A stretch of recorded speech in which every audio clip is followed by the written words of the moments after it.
recording. Hey guys, so welcome back to this 2024 Atlantic Hurricane off-season predictions of the Enzo cycle. Now, what we have here is the equatorial sea surface temperatures in the equatorial Pacific. Now you can recently, by the 3rd of January, a few days ago, you can see most of this cold water here, which is pushing towards the Niño 3.4 region, and you can see that this cooler water here is, and there's not, if you look back in October, there was a lot more warmer water over here in October than there was right now. You saw like 4 degrees above average over here in October. Now you can only see this little splotch over here, which is 5 degrees above average. But during March, April time-ish, this will probably swing back to a neutral. And maybe if you see more of this warm water here, maybe it might be La Niña, but I am not predicting that just yet, not right now, because La Niña is kind of difficult to. They are giving it a 70% chance of reoccurring, which I think is a little bit too high. But here you can see the Enzo 3.4 region here, and they are indicating that it's weakening a little bit by the 6Z model, and you can see October is at 1.3 degrees above average. By November it peaked about 1.9 degrees. It came down and it peaked again in December, early January, and peaked at 1.9 degrees above the long-term average, which is officially a moderate El Niño. Now, if you have a look at the ocean sea surface temperatures here, you can see the El Niño is weakening kind of rapidly, because if you have a look back in October, this was a lot more fluent, and this was a lot more it looked a lot more better. Now you have this cooling here, which you can see, which is making the trade winds blow back westward, which is weakening this water. You can, which the Atlantic's still like 5 degrees above the long-term average, and pretty much the whole of the Atlantic basin, apart from the parts of the East Coast and Cheddar Key and stuff like that. But as you can see, the El Niño isn't really doing anything right now. It has impacted a lot of people in the world, but at least it's going. Which a neutral is kind of bad at the same time, but La Niña is kind of worse. But kind of one saying an El Niño, but yeah, that's not the recent trends right now. If you have a look at the recent trends, the model ones, you can see on the climate models that we kind of want an La Niña to reform again. Now, whether it will reform is the big question, but we don't know if it will reform.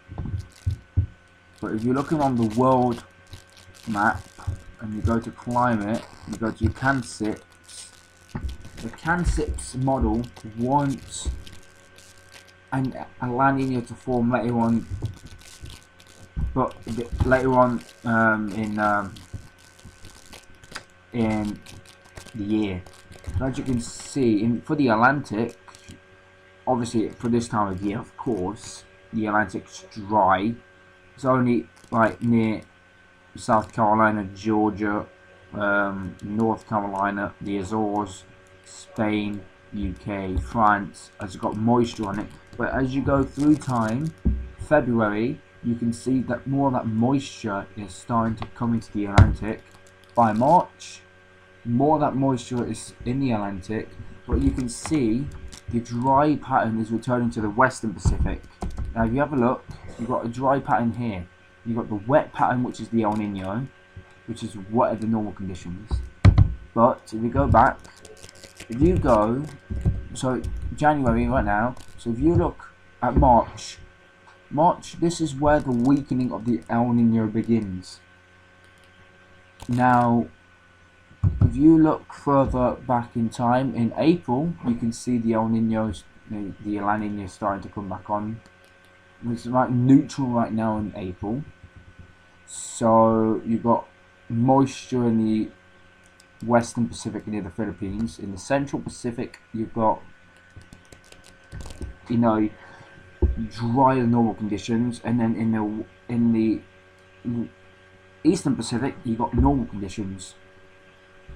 Same in the Atlantic, you've got wetter than normal conditions in the southern half of the basin near the Leeward Islands, Puerto Rico, Cuba, Dominican Republic, Bahamas, Florida by April. But if you have a look at May, all that moisture now is in the Caribbean, and you can see this dry patch here, which is the developing La Nina here. Now whether it's weak, if it's weak and goes back to neutral, we don't know whether it's going to be strong, weak, or whether it's just going to stay neutral and then go back into an El Nino or La Nina next year. Now that's to be precise, but you can see the moisture in May creeping into the Gulf of Mexico and then creeping into the coast of South Carolina, North Carolina, Georgia, Virginia, New York, and then you can see some moisture off the Mexican coastline. Now this is the big talking point.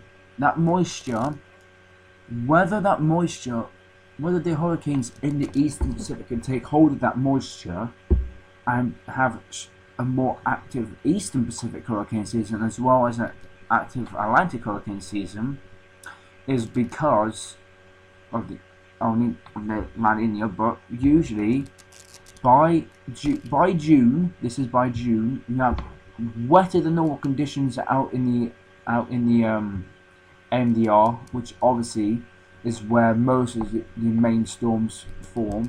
In the Caribbean, you've got near Honduras, Nicaragua, Costa Rica, the Yucatan. You've got wetter than normal conditions there, and it's drier than average over in the Western Pacific. If you look back, April, it was moist. It's got more moisture in the air's moist in the atmosphere in April in the Western Pacific. But if you have a look back in the Western Pacific in June, it's drier than average. Same with pretty much the whole of the Eastern Pacific. The part off the Mexican coastline on the Eastern Pacific is wetter than normal, is off the coast and like 100 miles off the coast. Now whether the storms can take advantage of that, then we don't know. But this is only early June. The forecasts can change, and I'm not saying it's going to be an La Nina or an El Nino. I'm sticking with neutral right now, but until I see this trending more into La Nina territory, then I think at that point I will probably call a La Nina by April, May time-ish. But if you carry on, by July, you can see that moisture starting to wane in the Eastern Pacific by June, and you got pretty much all that moisture in the Gulf of Mexico now. touching Texas, Louisiana, Alabama, the Panhandle of Florida, and then just off the Bahamas. You see, now this is a pattern that we saw in 2020 and 2021, and we also saw the pattern in 2022 as well, but that never worked out because 2022 was in the La Niña, but it was probably one of the quietest La Niña seasons I've ever seen. So in a neutral season, you would have the moisture more north, near the Bahamas, because it's going to be a La Niña season. We don't know if it will be a La Niña season yet. You have that wetter than normal in the Caribbean. If you look this year, it was drier than normal last year. This time last year, the Caribbean was supposed to be drier than normal, and it was. The Gulf of Mexico was drier last season than it is going to be this season. The only wet areas that we were in the Atlantic last year in 2023 was this area up here, and then a little bit in the Gulf and a little bit in the Caribbean, which did work. But by August is the big key factor. August pretty much is nearly the peak of hurricane seasons. From August 15th to September the 10th is when I call peak of hurricane season. Now in the Gulf, sometimes you can get little